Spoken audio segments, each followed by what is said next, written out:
জমে উঠেছে আর্য এবং অপর্ণার প্রেম কাহিনী। আর্য এবং অপর্ণা একে অপরকে খুব ভালোবাসে। অপর্ণা চায় আর্য স্যার নিজের মুখে বলুক অপর্ণাকে ভালোবাসার কথা, তবে এরই মাঝে অপর্ণা জানতে পারবে অতীতের সমস্ত কাহিনী, আর সে উপলব্ধি করতে পারবে যে সে নিজেই হলো রাজনন্দিনী সিংহ রায়, আর্য সিংহ রায়ের প্রথম স্ত্রী। তবে এবার খুব শীঘ্রই শত বাধা পেরিয়ে আবারও এক হয়ে যাবে আর্য আর অপর্ণা। তবে অন্যদিকে কিঙ্কর সে কিছুতেই মেনে নিতে পারবে না সবটা।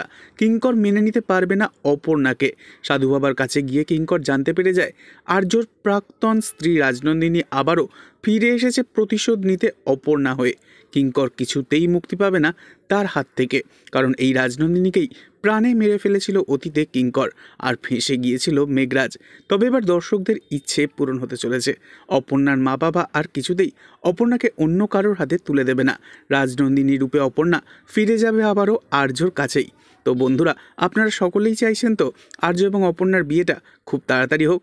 অবশ্যই কমেন্টে জানাবেন, আর নেক্সট আপডেটের জন্য সাবস্ক্রাইব করে রাখবেন। ধন্যবাদ।